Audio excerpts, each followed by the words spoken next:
Are you struggling to give that smooth transition between your keyframes? Well, don't worry, because आज के इस video में हम एक सिंपल ट्रिक सीखेंगे which will help you keep your graphics moving smoothly in After Effects.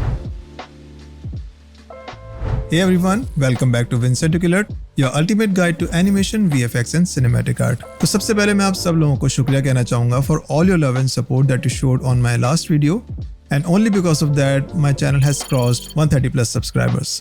Thank you so much. तो Instagram पे मेरे एक स्टूडेंट ने मुझसे पूछा है कि सर मैं एक ग्राफिक को एनिमेट करना चाहता हूँ और मैंने 2 पॉइंट्स डिफाइन कर दिए एंड मोशन दे दिया है। 2 पॉइंट्स का मतलब ही is talking about key frames. Then he is saying कि सर मेन एनिमेशन खत्म होने के बाद भी मैं उसमें थोड़ा और मोशन चाहता हूँ ताकि वो रुकी फील ना हो, जो कि हो रहा है। Alright, so this is very simple and इसको अचीव करने के 3 तरीके हैं। द फर्स्ट ऑप्शन इज जहाँ पर हम अपनी मेन लेयर की किसी भी प्रॉपर्टी के ऊपर जिस भी प्रॉपर्टी को हम एनिमेट करना चाहते हैं उसके ऊपर सारी की फ्रेम्स को डिफाइन करेंगे एंड देन हम डिजायर्ड मोशन को अचीव करेंगे। सेकंड ऑप्शन इज जहां पर हम अपनी मेन लेयर को एक नल ऑब्जेक्ट से कनेक्ट करेंगे एंड जो भी की फ्रेम्स हम डिफाइन करेंगे उसको हम दोनों लेयर्स के अंदर डिवाइड करेंगे। The third option is pretty similar to the second one. The only difference is कि हम एक नल ऑब्जेक्ट की जगह एक ट्रांसफॉर्म प्लगइन को यूज करेंगे and then again the process is same. हम अपनी की फ्रेम्स को उन दोनों पार्ट्स के अंदर डिवाइड करेंगे। So these are the 3 options. I know थोड़ा सुनने में complicated लग रहा है, but trust me, it is not. So let's jump into After Effects and see it in action. Alright, so we are in After Effects and यहाँ पर मैंने already 3 comps define कर रखी हैं, 1 for each option, and composition settings are pretty straightforward. यहाँ पर मैंने comp के size को Full HD रखा है एंड फ्रेम रेट को मैंने 60 fps रखा है एंड ड्यूरेशन को 5 सेकंड्स रखा है। आप चाहें तो अपने हिसाब से सेटिंग्स को डिफाइन कर सकते हैं, that is totally up to you. Next thing which we have to note here कि यहाँ पर हमने जो भी ग्राफिक यूज किया है उसकी साइज को मैंने कंपोजिशन के साइज से थोड़ा बड़ा रखा है। वो इसलिए ताकि जब हम इसको एनिमेट करेंगे तो हमें कोई बैकग्राउंड ट्रांसपेरेंसी का इशू फेस ना करना पड़े। So let's start with the first one. सबसे पहले हम ग्राफिक लेयर को सिलेक्ट करेंगे एंड देन हम पोजिशन को एक्टिवेट करते हैं। Now for this example I am choosing position ताकि मैं पोजिशन को एनिमेट कर सकूं। आप चाहें तो इस ट्रिक को किसी भी प्रॉपर्टी पे अप्लाई कर सकते हैं। आफ्टर एक्टिवेटिंग पोजिशन मैं इसको सेपरेट डिमेंशन करूंगा ताकि मैं किसी भी एक प्रॉपर्टी के ऊपर की फ्रेम को एस्टैब्लिश कर सकूं।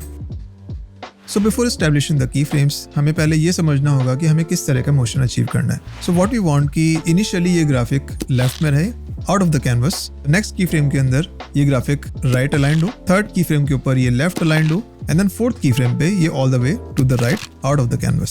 सो let's begin by creating the first key frame. हम स्टॉप वॉच पे क्लिक करते हैं एंड वैल्यूज को शिफ्ट करके हम इसको लेफ्ट में लेके आएंगे। नेक्स्ट हम 10 फ्रेम्स आगे जाएंगे एंड देन हम इसको राइट अलाइन करेंगे।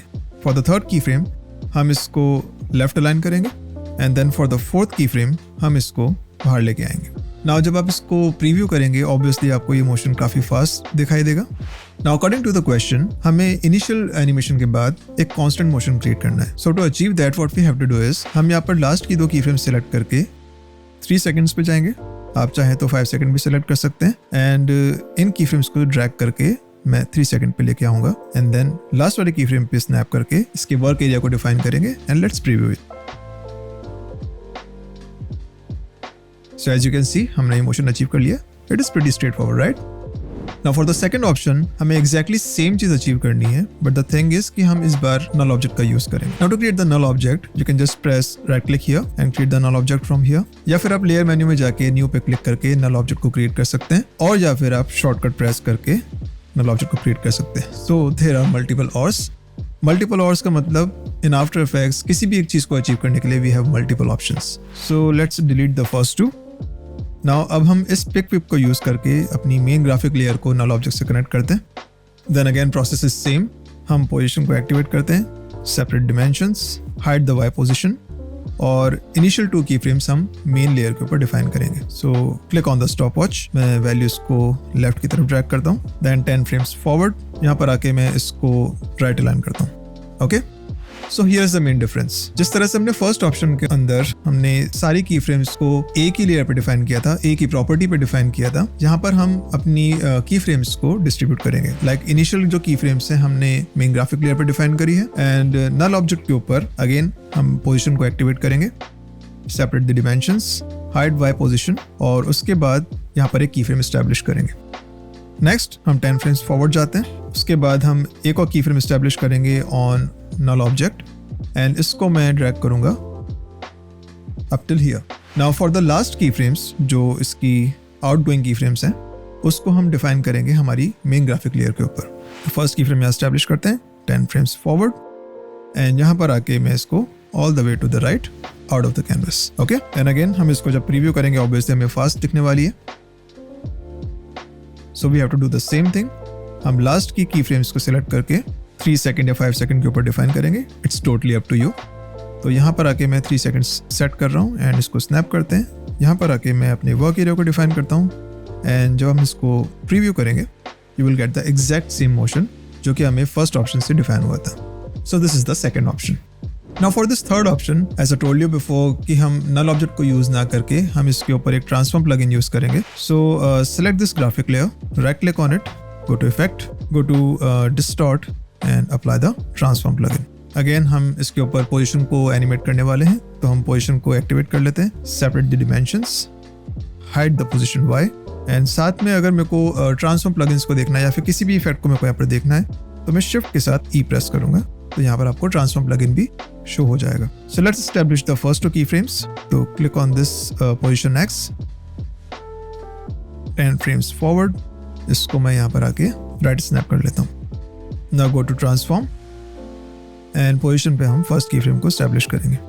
उसके बाद हम 10 फ्रेम्स फॉरवर्ड जाएंगे, यहाँ पर एक और की फ्रेम हम एस्टैब्लिश करेंगे bye dragging the values from here up till here, press you ताकि हम सारी की फ्रेम्स को रिवील कर सके। एंड देन हम लास्ट की फ्रेम को हम मेन लेयर के ऊपर डिफाइन करेंगे जो ग्राफिक लेयर है उसकी पोजीशन प्रॉपर्टी पे, एंड देन 10 फ्रेम्स फॉरवर्ड हम इसको आगे की तरफ all the way to the right. Then again हम इसकी लास्ट की फ्रेम्स को 3 सेकंड या 5 सेकंड के ऊपर डिफाइन करेंगे, टोटली अप टू यू। तो मैं इसको ड्रैग करके 3 सेकंड पे लेके आता हूँ, snap it, preview it, and you will get the exact same motion जो कि हमें फर्स्ट और सेकंड ऑप्शन से मिला है। So we are done with all the options here, and I am sure कि ये ट्रिक सीखने के बाद आप इस तरह के मोशन को आराम से अचीव कर सकते हैं। नॉट टू शो यू कि इस ट्रिक के थ्रू और क्या अचीव किया जा सकता है, मैंने आप लोगों के लिए एक एग्जाम्पल एनिमेशन तैयार किया। सो let me just play it for you.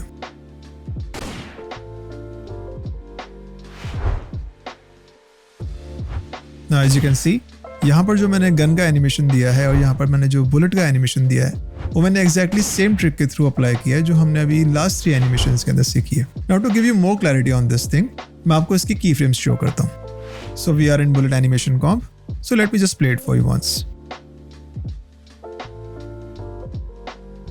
Now press U to reveal all the keyframes, and as you can see यहाँ पर मैंने exactly same pattern use किया है जो भी हमने last ट्रिक के अंदर सीखा है, and it's the same for the gun animation as well। तो अगर मैं यहाँ पर इस कॉम के अंदर आता हूँ and press U to reveal the keyframes, now you can see यहाँ पर भी exactly same pattern मैंने use किया है जो भी हमने ट्रिक्स के अंदर सीखा है। एंड रिमेंबर वन थिंग, मैंने आपको स्टार्टिंग में बताया था कि इस ट्रिक को आप किसी और दूसरी प्रॉपर्टी के ऊपर भी अप्लाई कर सकते हैं। So as you can see over here, मैंने रोटेशन के ऊपर भी एग्जैक्टली सेम पैटर्न अप्लाई किया है, and if I just play it, this is the result we got. So the key takeaway is कि अगर आपके फंडामेंटल्स स्ट्रॉन्ग है तो आप किसी भी तरह के क्रिएटिव मोशन को आराम से अचीव कर सकते हैं। So I hope this tutorial helped you in achieving that seamless motion in After Effects. अगर आपको ये वीडियो पसंद आया हो या इस वीडियो से आपको किसी भी तरह की हेल्प मिली हो तो प्लीज इसे लाइक एंड शेयर जरूर करें। And art animation and VFX के टिप्स, ट्रिक्स एंड ट्यूटोरियल्स के लिए इस चैनल को सब्सक्राइब करना ना भूलें। Let me know in the comments if you have any doubts and topics जिसके बारे में आप और सीखना चाहते हैं। So this is me Vincent signing off. Thanks for watching, keep practicing, and I'll see you in the next one.